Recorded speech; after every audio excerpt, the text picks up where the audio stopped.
So we're going to start just learning a little bit about the HINE, and then we're going to review the elements that are in it. We're going to have some babies come to practice the maneuvers.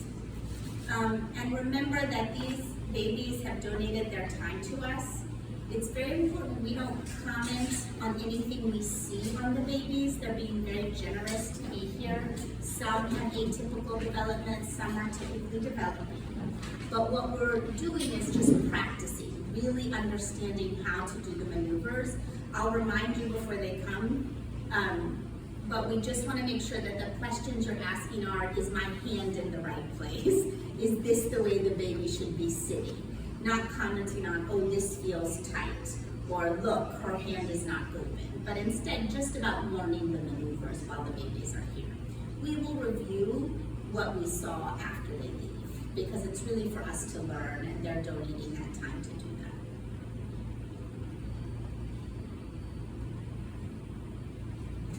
So there are a number of neurologic exams in young children. And the purpose of one is really to evaluate how the brain is talking to the rest of the body, how the central and peripheral nervous systems are operating. It's a way to observe the face, the cranial nerves, the posture, the movements, the tone.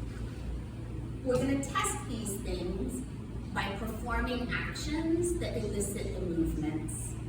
We're also going to look at reflexes. Reflexes are involuntary autonomic movements that don't require thought. So the baby is not planning to do a reflex. It's just what happens when we move the baby in particular ways. We're also going to look at postural reflexes. Postural reflexes develop over time, and they are reflexes that keep the baby aligned to be upright in a protected way, and they replace primitive reflexes in children.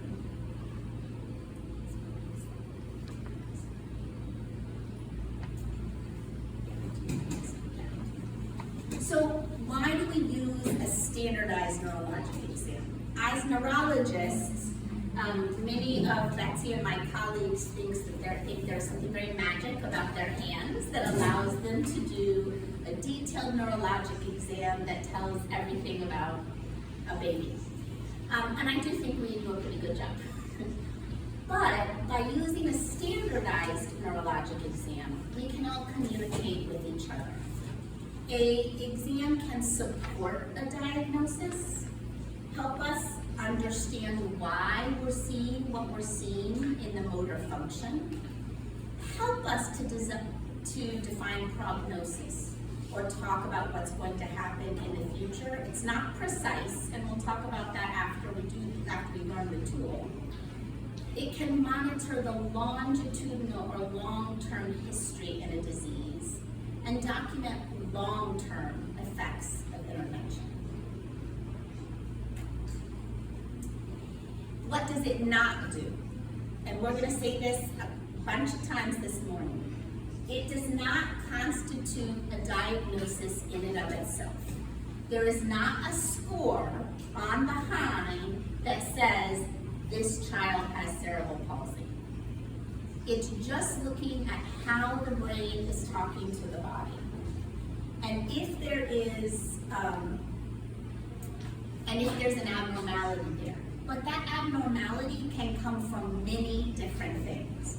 So a score on the HINE in combination with those other tools is what leads us to think about cerebral palsy. As I was just explaining, it doesn't tell us about a single disorder. You might pick up a torticollis. You might pick up a hearing impairment. There are many different things that you might find or elicit using the HINE that are not cerebral palsy. It's not going to allow us to do precise prognosis. So we're not going to get a score and we say, with this score, you're going to definitely walk. Or this is the kind of cerebral palsy you're going to have. It gives us some clues and can help us with treatment goals, but it's not precise. And it does not have an absolute value at a single point in time, meaning that it's best when used more than once and watching the pattern. And it doesn't function as an outcome for a motor exam. I think this is really important for our therapists. Much of the time when you're doing a therapy, you are helping a baby use their tone in a more appropriate way. So even if they have abnormal tone, you're incorporating that into what they do, but you might not be changing how the brain and body are talking to each other in every intervention you do. Since this is a neurologic exam, you might not necessarily change their neurologic exam, but you might change their motor function. So it's not good after 6 weeks of this therapy, your HINE might be the same. You would want to use the DAISY or the functional motor exam, whichever one you were using, to show that you had changed their progress. You wouldn't use this. Make sense? Now, if you did something that changed brain-body connection or changed tone, maybe that's a different story. But for therapy, it's not the best outcome measure. In young children, there are a number of neurologic exams. Some have been studied and validated. The tool we are going to use is the Hammersmith. It's not the only neurologic exam out there for young children, and it is not a complete exam. It's just very useful for these tools. You will see that we never put the baby in prone on their stomach. And obviously, if you're evaluating a 3-month-old, you're going to want to see what they do when they're on their stomach. What's their head control look like in that position? Do they lift? Right? That's an important part of looking at how the baby works. And we're not going to do that. So this is not the end-all be-all, but Betsy and I use it all the time because we do think it's very useful for helping with the early diagnosis. But we just have to remember it's a tool. Just like any other tool, it's not, a blood test that tells us what the infection is. It gives us, it elicits behaviors for us to look at.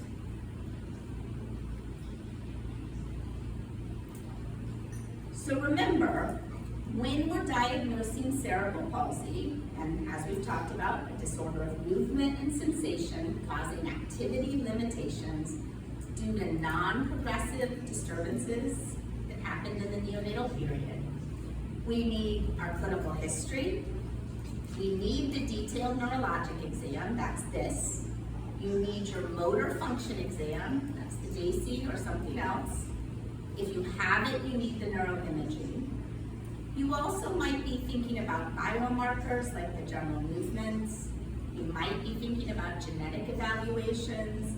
And you definitely need someone like a neurologist or the rehab doctor to rule out any progressive disorder.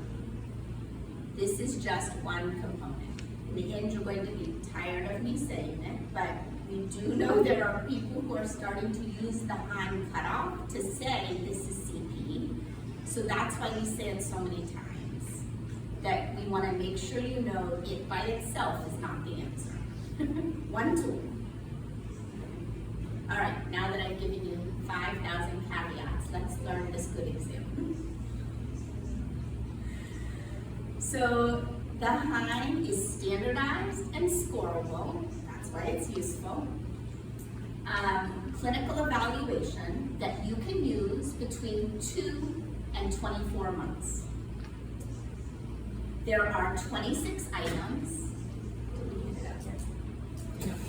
We're going to hand out the sheet for you to look at the same time as well, the scoring sheet. There are 26 items that are divided into different categories. Cranial nerves, posture, quality and quantity of movements, tone, and then reflexes and reactions. Each item gets scored between 0 and 3. 0, 1, 2, or 3. And we'll talk about the 2. And you get a global score, which is between 0 and 78. You're also going to add up any asymmetries that you see. and that is separate from the total score. So you'll report two things, a total score and an asymmetry score.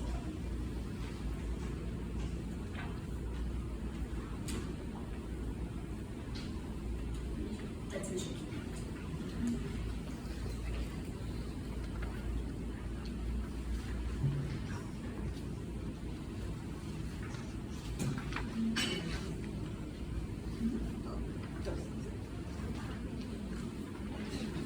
All right, so let's just review a couple of definitions and then we'll start looking at how you do the items.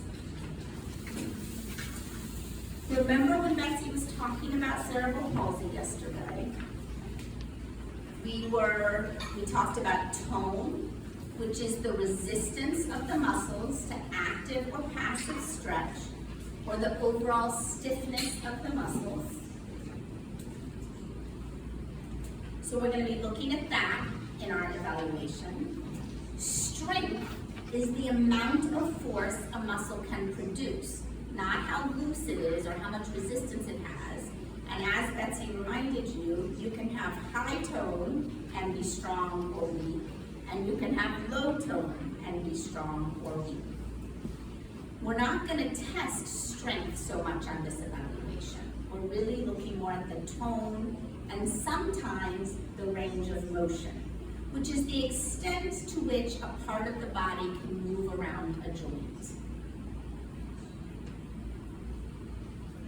So I'm going to switch over to this computer so that I can show you the maneuvers and we'll go through the score sheet.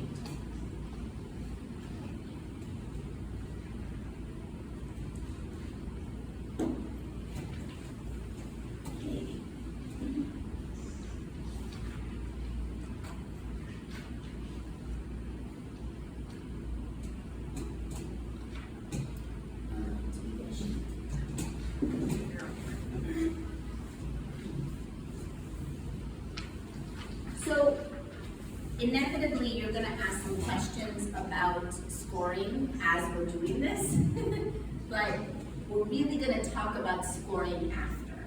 Right now, we're learning the maneuvers. It'll come up a couple times and stop me if you have a question along the way, but right now, we're really just looking at how we do the maneuvers. So the first section is the cranial nerve section. We're going to be looking at facial appearance, eye appearance, and visual response all at the same time.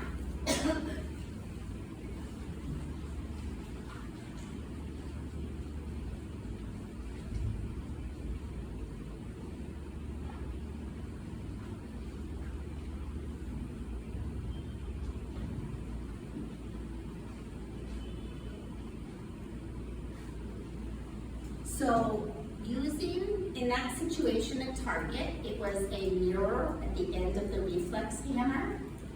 The examiner was moving in a horizontal arc, watching the baby track from left to right. At the same time, they were looking at the face. Was the quality of the face symmetric? Were they smiling? Were they crying? Was the face moving? So the first item is the facial appearance. And you can see that the scoring goes from the face doesn't really move at all to you see some changes to they activate, smile fully, right? So that's what you're looking at in that item. At the same time, we were looking at how the eyes move together. That's eye movements. Are you seeing abnormal eye movements, nystagmus, or disconjugate gaze? Are the eyes moving together smoothly? That's what the eye movement question is asking. The third item that we look at doing this is visual response. That is how they're tracking the item. It's important to note that for the HINE, you only need to track in the horizontal arc. So you're looking, do they go fully from left to right? You're not checking up and down on the HINE. Now, probably in a neurologic exam, you also want to know if they track vertically, and in a circle, you can do all of that at the same time, but what you're scoring is just the horizontal left to right, right to left circle.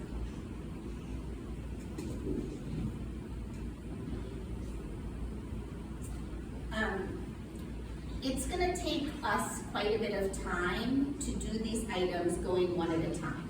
Facial appearance, look at facial appearance. Eye movements, look at eye movements, going through the whole thing. But really, truly, once you're comfortable with the maneuvers, the entire exam takes less than 5 minutes. And if you already do a motor exam, you can incorporate items in it together so it's not as onerous as a whole sort of 20 minutes to get the evaluation done. So I do other parts of my neurologic exam while I'm doing the HINE. Betsy and I will show you sort of the flow that we do when the babies are here, and we don't follow item by item. We sort of follow all the upright positions, all the supine positions, sort of different ways that we put it together. I will tell you, I've probably done the HINE 2,000 times now in my life. Every single time when I'm done, I look at the sheet. Because you're gonna follow the baby's pattern, right? If the baby doesn't like to be upright, you're gonna do that at the end. If the baby is crying and needs to sit on the mom's lap, you're gonna do whatever you can in the mom's lap. And so because you follow the baby's lead, you might get out of your order. So no matter how many times I do it, I look at the end and make sure I didn't skip an item. But I promise it gets faster as you do it. You can also track visual response with a brightly colored object or a target. We'll show you some of those today. The important thing is that you don't want to make any noise because then you're giving an auditory cue at the same time. So we're going to see somebody do it with a rattle, and you'll see there's a little shaking. You do not want to do that. If you're using a rattle, you need to hold it still so that they're just watching and not listening so that we can test for sound.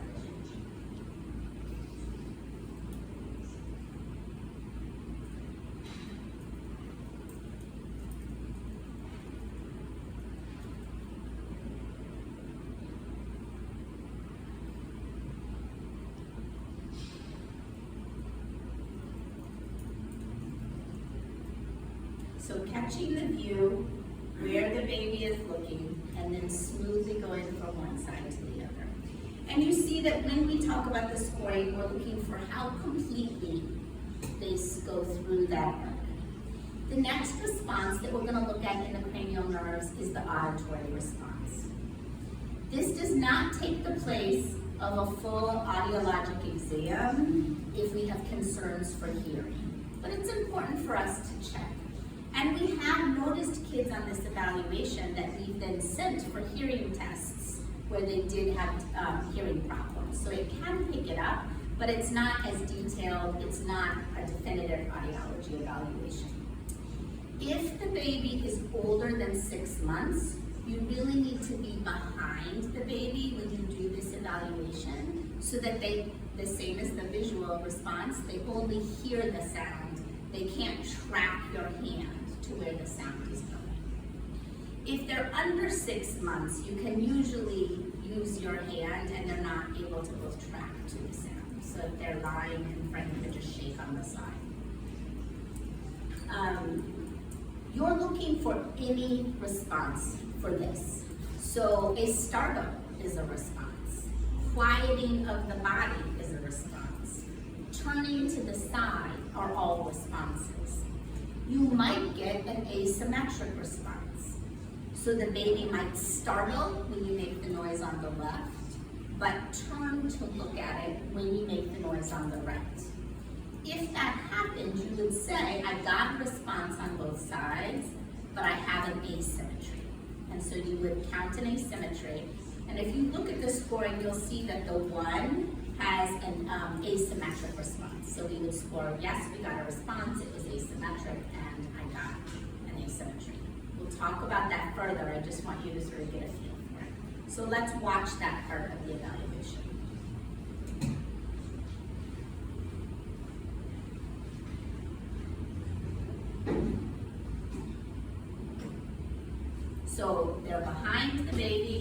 shook the rattle, the baby turned quickly to both sides, responded nicely on both sides to the auditory stimulation, yes? The last question in the cranial nerves is about swallowing. It is the only item on the test that you don't have to see. You can ask the parent. If they happen to feed the baby and you can watch, great. If the baby is sucking on the pacifier and swallowing, you can watch that. But this question you can ask the parents. Is there any trouble with latching? Is there any trouble with swallowing? And you can answer this question based on their response. Everything else you have to see. So that's it. That's the cranial nerve section. Now it took us many minutes to talk about it, but you can see that this is maybe 30, 45 seconds to actually do that whole part of the evaluation once you're comfortable with it. Any questions on the cranial nerve section?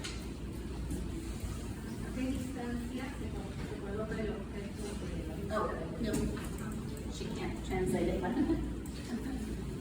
qué distancia ponemos el objeto para que el niño lo vea y para que lo escuche? So, about 8 to 12 inches for the visual stimulation. And you might go up and down a little bit to make sure that they catch it and fix on it before you do it. For the auditory stimulation, it's about 12 inches. Oh, it's 12 inches.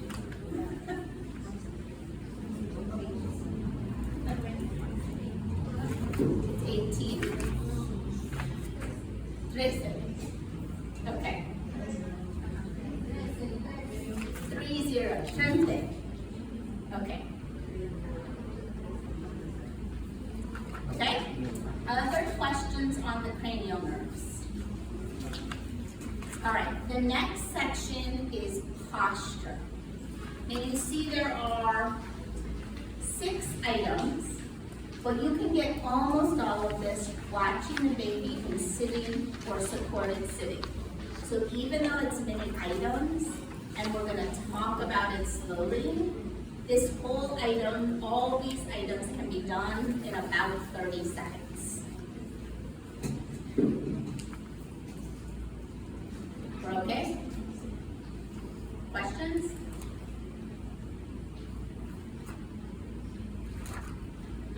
Okay, so we are going to look at the posture of the head, the trunk, arms and hands, legs and feet.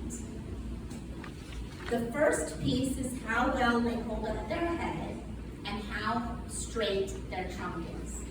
This is a time for me to tell you or remind you that you only score what you see. Do not worry about what the baby should be doing. We would not expect a 3-month-old to have a totally straight back in sitting. You might actually worry about extensor tone if the baby was totally straight up at 3 months.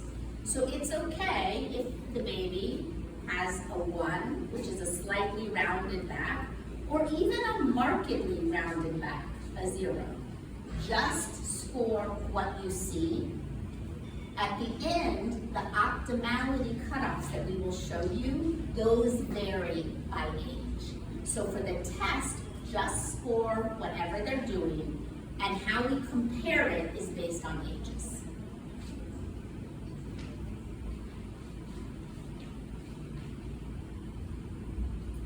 Now, for the head, so this is a baby who sits independently. So we can simply look at where their head position is, their trunk position is. We're going to see in a minute a baby who is not sitting independently. For head control, it would be okay. It would be okay to hold up around the arms. But when we're checking the trunk, if you've given a lot of support at the shoulders, their trunk is not going to be as rounded. When you get to the trunk section, you're going to want to bring your hands down closer to the hips. Clearly, the baby being safe is important. So if they have absolutely no head control, you might keep your hands up and loosen it a little bit to see what they do. But you want to give less support for the trunk and move your hands down closer to their hips.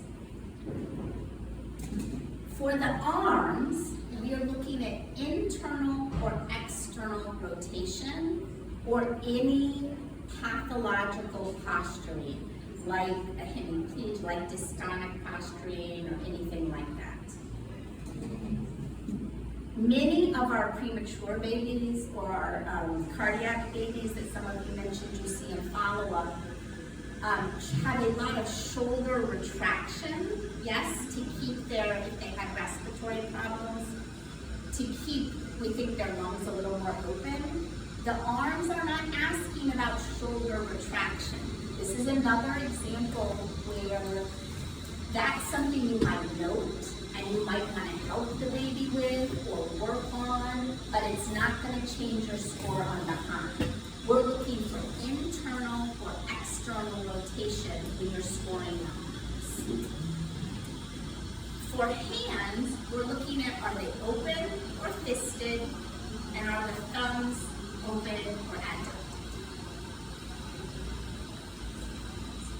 All right, so let's watch that portion.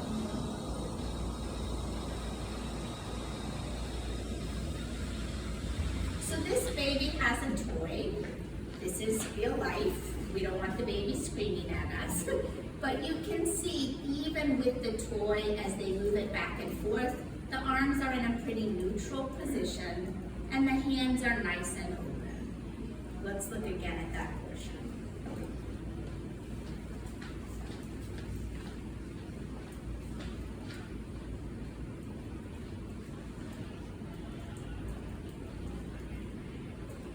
Now let's think about the legs. There are two ways to test the legs. It's working? No. Did I push it? Okay. All right. So there are two ways to look at legs. One is in sitting, the other is in supine or standing. You only put one score in the legs. You can look at it either way. I often get asked, what happens if I looked at it in both ways and it's not the same?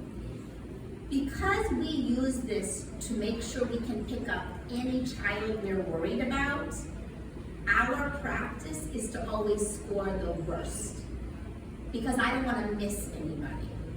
If I was doing this as a general screening tool, I might think about it differently. But for my purposes, I want to know who to follow, who I'm worried about cerebral palsy. So I want to be a little bit more harsh to make sure I don't miss anybody. So if I happen to look at their legs in sitting and they're nice and straight, they can show us completely no bend at the knees, leg totally straight, that's a 3. Then I put them into supine, and on their back, their legs go out a little bit. So they have some rotation, external rotation. That's either a 2 or a 1, depending on how much. I would score the lower. I would give them the 1 because they have the rotation in supine. But you don't give them 2 scores, just 1 score. And you only have to measure it in one way. So if you look at this baby in sitting, you'll see that the knees are slightly bent. They are not completely straight-legged. You can, if you want, give them a little pull on their leg, because a lot of babies support this way. And if they straighten out their legs, and they don't need to tilt their pelvis, and their back doesn't curl, that's a 3.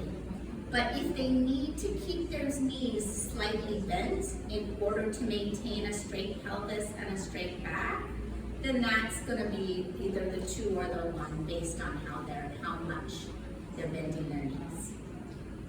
Does that make sense? It's a lot of information. We're going to do it. It's going to get easier.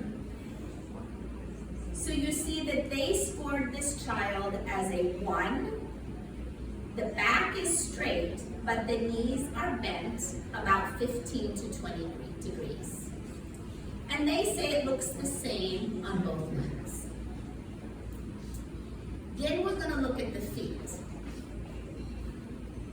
Juan, Lima está aquí, pero espera, can they wait? Yeah, gracias.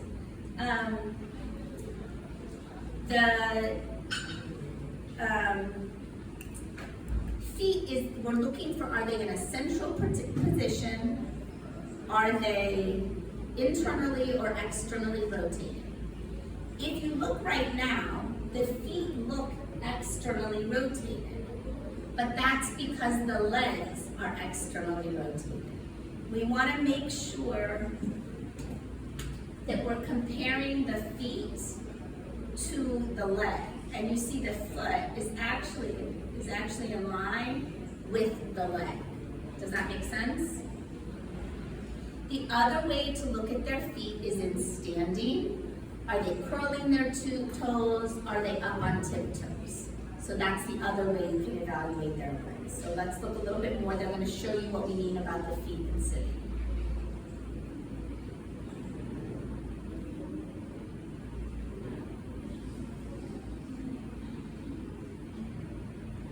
So now the baby is lying down in supine. This is the other way to measure the legs. And you see that there is a little bit of external rotation. So they've still scored that baby with a 1.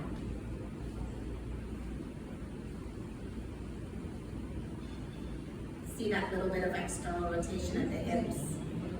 And if they bring the hip in line, now the foot is also in line. So they were not concerned about the feet position, and they gave the feet a 3. They're in a central position. Now we're going to look at a baby who is not sitting independently, so you can see how we measure the trunk like I talked about. So she's giving a little bit of support at the hips, but you see that this baby is prop sitting, not independent, and there is some curve to their back. Their head, good head control, a 3 for the head control, but the trunk is quite rounded, yes? Questions on the posture section, and there'll be plenty of other time for questions. But anything? Yeah? Juan, do you have? Tiene la otra.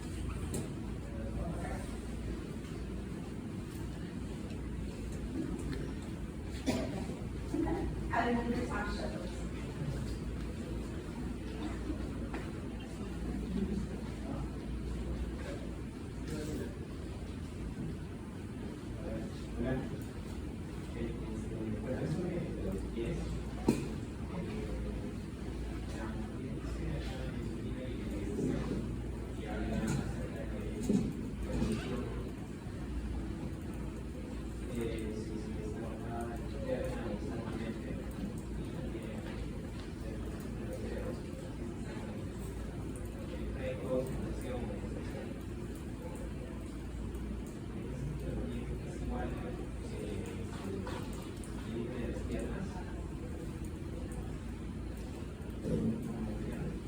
Yes, you only score 1.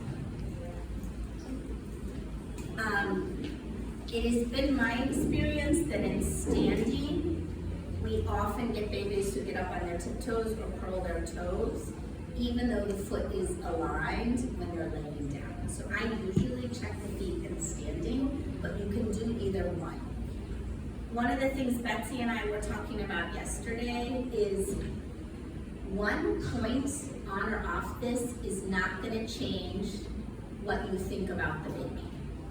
This is different than a functional motor exam where you need every single item. This is supporting your evaluation of their neurological exam. And if 1 point, you're not going to diagnose cerebral palsy or not diagnosis based on 1 point. You're either going to be worried or not, right? And need to see the baby again. So there's a little bit of, it's not quite as precise for that reason. But I have, this is the same as the leg, and just pick one way to evaluate it. All right, the next section is the movement section. You're actually going to be watching the baby's movements the whole time. They're going to show you a baby wiggle for 2 seconds on the video. Here's the baby moving. Yay, baby. But you're actually watching the movements the whole time. I just want to point out one piece of this, and we'll talk about this more later. When it looks at the quantity of the movement, normal is a wide variety in babies, depending on their state. Are they sleeping? Are they awake? Some babies just move other than others. So look at under 1. It says excessive, oh, this is slow. What's the word on this? It's not slow, it's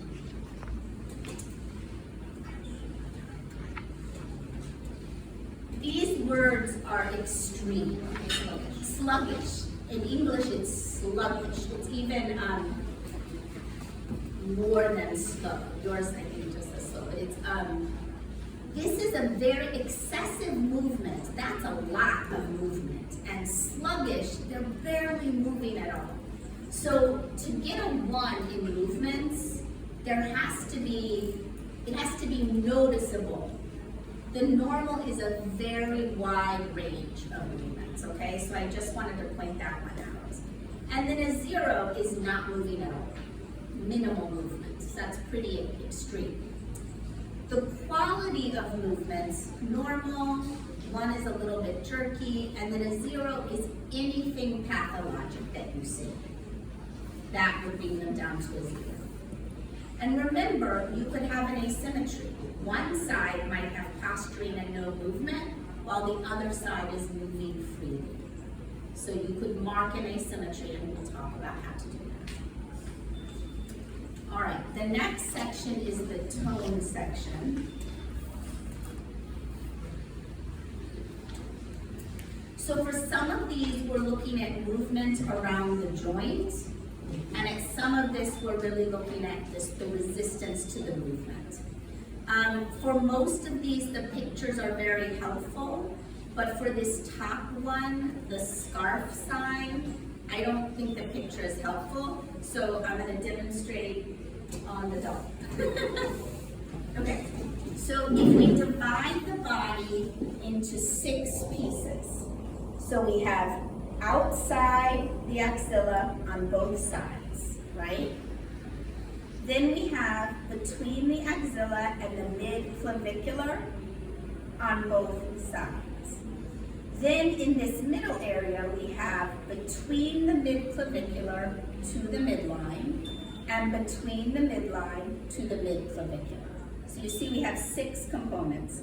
Outside the axilla, between the axilla and the mid-clavicular, between the mid-clavicular and the midline, again between the midline and the mid-clavicular, between the mid-clavicular and the axilla, and between the axilla all the way out, right? 6 areas. Whew. Are you still with me?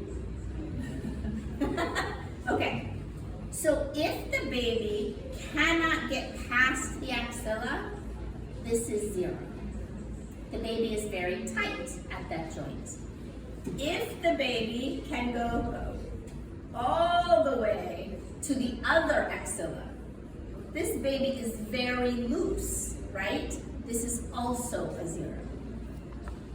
If the baby can go between the axilla and the mid-clavicular, and you're looking at the elbow, sorry. If the baby can go between the axilla and the mid-clavicular, this is a 1, a little bit tight. If the baby can go to the other side, between the mid-clavicular and the axilla, this is also a 1. This baby is a little bit loose. If they can go in the middle, their elbow is between the mid-clavicular, midline, mid-clavicular, this is a 3. This is the normal range. We're going to try it and it's going to make more sense, but the pictures are not helpful. So you can be too tight, a 3, a little bit tight, a 1, right in the middle, too tight, a 0. A little bit tight, a 1. The normal range, a 3. The normal range, a 3. A little bit loose, a 1. Much, much too loose, a 0. Okay? We'll practice it some, but I just want you to get a sense of the picture.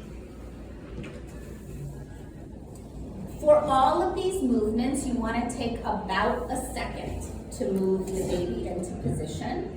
And you want to do it on the first go round, because as you do the movement, you're stretching the baby, you might get more range. You want to keep the chest flat so that you're just moving the arm, you're not rolling the baby. For passives, the next item, passive shoulder elevation, you want to activate the scapula and the deltoid. The therapists in the US call it scaption. I don't know if that's a word that makes sense to you guys, but we don't want to come straight up, and you don't want to come straight up this way. You're going to come right through this middle to activate all the shoulder muscles, so that you end a little bit away from the ear, so straight up. And you're looking at how much resistance you feel. For the pronation and supination, same thing, 1 second. You want elbow straight, and this is different from maybe how you've learned it, but you're gonna rotate just the forearm. The elbow is straight, and you're going to rotate completely, and you're feeling how much resistance you get. Let's look at the arm movements.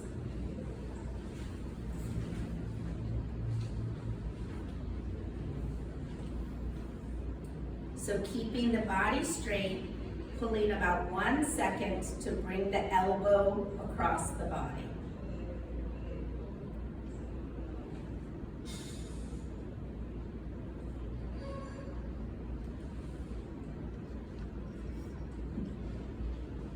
So this baby does not get quite to the middle, so this is a 1.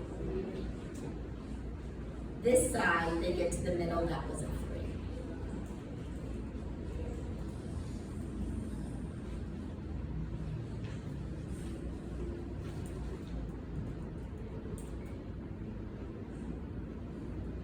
So this child, a little bit of resistance, which we expect, that's a 3. Complete resistance actually pulls the baby into standing, that is a 0. Elbow is straight, no resistance, that is a 3.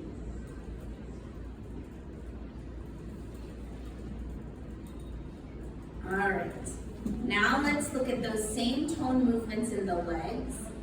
These have angle measurements for the scoring, but you're not going to actually measure them. It's sort of about how far. You don't need to actually measure the angle. Like an orthopedist or some of the rehab doctors need that when they're thinking about procedures.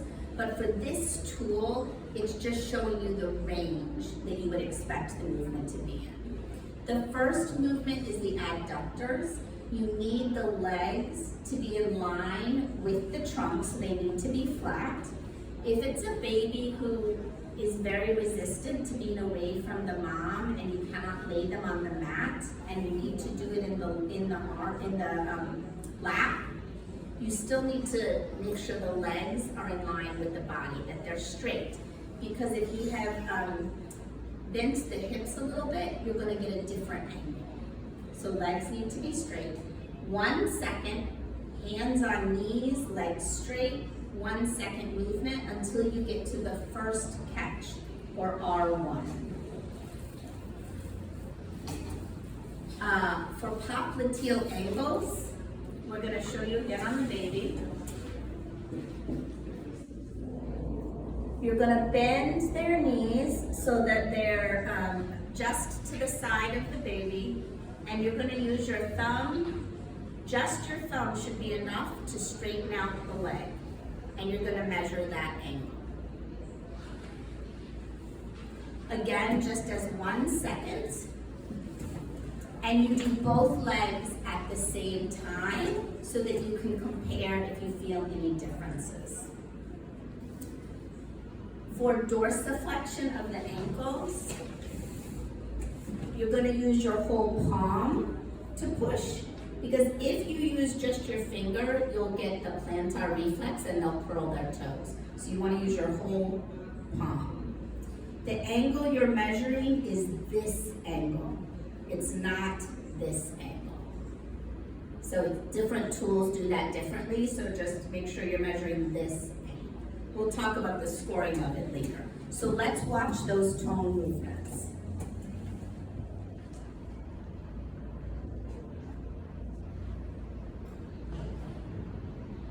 So that took about 1 second. Legs stay nice and straight. For popliteal, knees are bent right to the side of the body, and it's a 1 second flip just with your thumb on both sides. You want the bottom to stay down. Now they're just being silly because the baby is playing, and that's okay too, but not part of your evaluation. Here you see we get closer to 90 degrees. You saw that like they didn't go as far.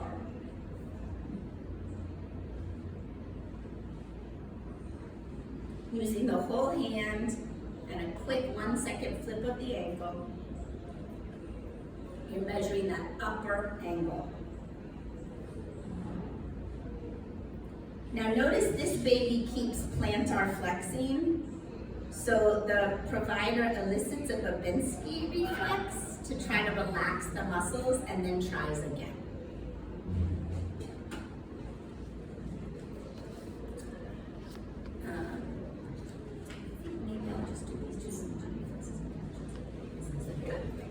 So I'm going to show you 2 more that are in the tone section on the video.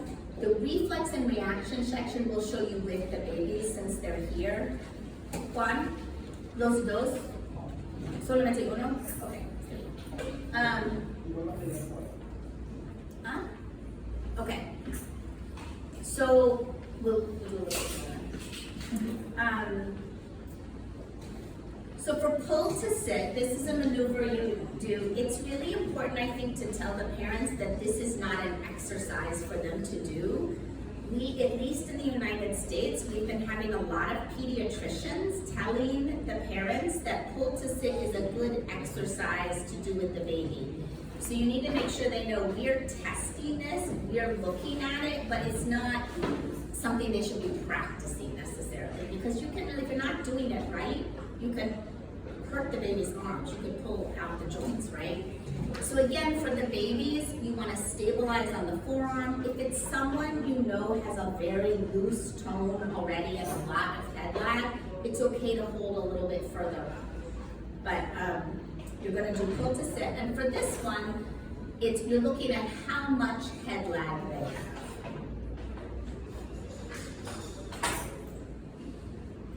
So this baby had a tiny bit of lag at the first third, but then pulled activated nicely. This baby activated the whole time. So both of those were a 3. If you see the picture, severe head lag is 0. Moderate head lag is 1. Mild or no head lag is 3. What the physiotherapists in the US have told me is they think about this as no activation is 0. Activation for the last third after gravity is gone. Activation the last third is a 1. Activation for 2/3 of the time or the whole time is a 3. The last section in tone is ventral suspension. So we're going to look for this, no activation, no trunk activation, no head movement is a 0. Trunk activation is a 1. And if we get head lifting as well, that's a 3.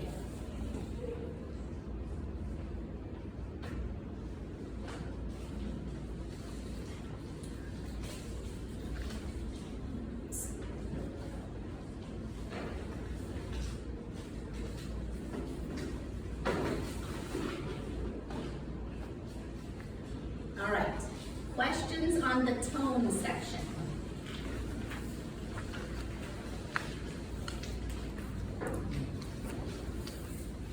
And again, there's plenty more times to ask questions as we go along.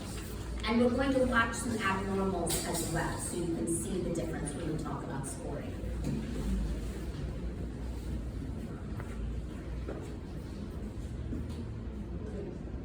Para realizar la maniobra de ángulo comprendió su expresión que tenemos la pelvis. Se tiene que elevar la pelvis junto con las piernas para dar intensidad en la cabeza.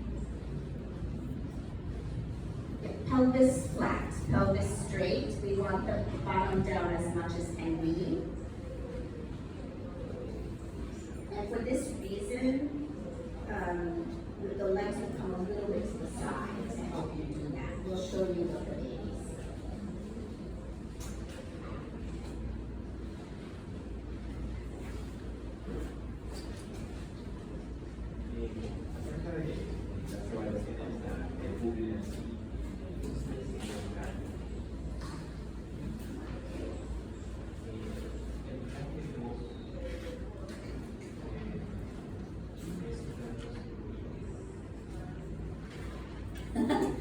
So there's a couple different ways to do this. And the important thing is that the group you're working with, that you all do the same thing. It has been my experience that when you first start, you want to give everything a 2 because it's in between. So at our site, we do not score a 2 unless there is a picture and words in the 2. I think Betsy's site does use the 2. So you just have to make sure you do the same thing. What we came up with, because if everything is a 2, you're not discriminating the kids you are worried from the kids you are not. So if you're good at this and you're going to be definitive, you can use the 2. At our site, I was just too worried. And so we said, you have to pick something. You can write as many notes on the side as you want to describe it, but for the score, if there weren't words there, we don't use it. You can do it either way, but just make sure that tomorrow when we're going through the implementation and we're deciding how do we diagnose, how do we send them to therapy, who's doing these pieces, make sure that in your group, whoever you work with at your site, you're all doing it the same way so that it means the same thing. All right. Betsy, are you ready or should we do the last section? Okay. So the last section is the reflexes and reactions. This one has 2 maneuvers that you either may have done differently or that you haven't used. Up to this point, these are probably all items you have done also, maybe in a different way or as part of a different test. These are things we look at. But these 2 have a little bit of difference, so I really want to make sure that you practice these while we have the chance with the babies. That's why they came here, was for you to feel comfortable doing this. The first one is arm protection. This is not arm protection, the protective reflex for sitting, anterior or lateral protection in sitting. This is a reflex that is actually present even by 3 months. You're going to pull to sit by putting your hand stabilizing the pelvis, and you're going to just pull using one arm, and you're going to watch the other arm. What you expect to see is for the shoulder to lift out and the hand to place. You might see a semi-flexed position, or you might see for a 0 completely flexed across the body when you do this. Additionally, and this one is not in the words, so you might want to add it, if there is no reaction, if the baby's arm flops to the table or the bed because of gravity, that is also a 0. That is not placing. You need to see it as an actual reflex. If gravity just pulls the hand down with no activation, that's a 0. Let's watch that video.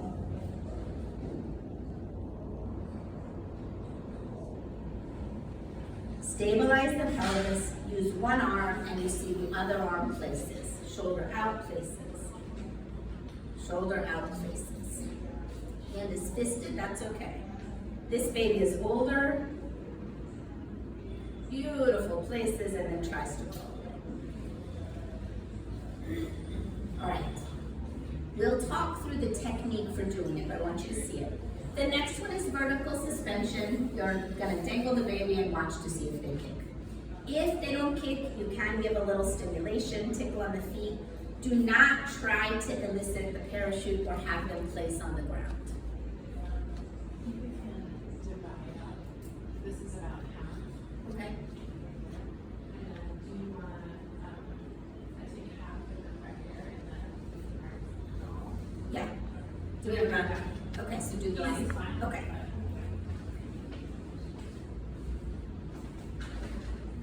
Up in the air, looking for kicking, nice kicking.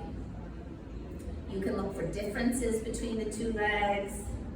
You can tickle if you need to activate, but that baby shows. I will tell you that this is an item that many typically developing children won't kick, even though they kick the whole rest of the exam. You do it and they don't do it. Here's a baby who is not kicking as much, right? Just a little bit of kicking. This is the next item that you probably haven't done before. And this is looking at two reflexes. We're gonna be looking for head righting, and we're gonna be looking for the equivalent of the parachute, where the leg is gonna separate a little bit to stabilize. Take 1 second to tilt the baby to the side. They do not have to go all the way to horizontal if you get the reflex. You're looking for the trunk to activate, the head to lift, and the leg to lift. I actually I don't think these videos are good, so we're just gonna show you with the babies, because I don't want you to learn how to do it that way. Okay. The next item is parachute. This is the only item where the age matters. If they are under 6 months, do not do this item. We do not expect a parachute under 6 months, and we do not want to fling the baby towards the mat if we know they're not going to protect themselves. Over 6, so if they're under 6 months, you just put a 0 and move on. If they're over 6 months, you try to elicit the reflex, 3 if they do it, 1 if they don't. This is another item you might see an asymmetry. Maybe both hands place, but one is open, one is fisted, and we'll talk about what to do with that.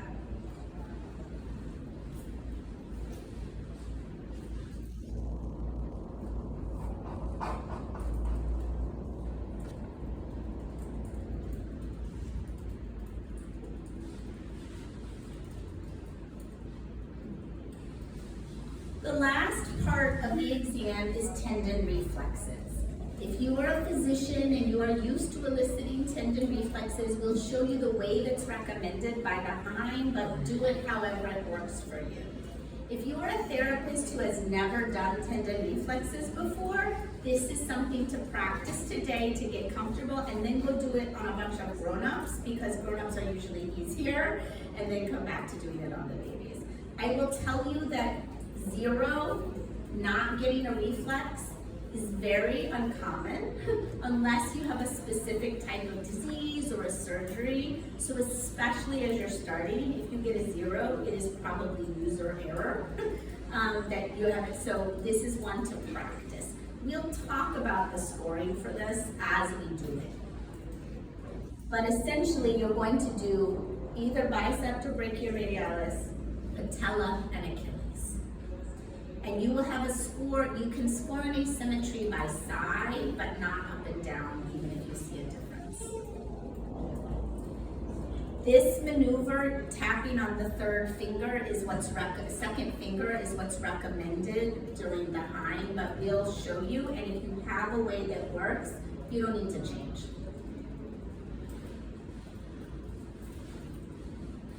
All right, those are the items. We have some babies present. We are gonna go practice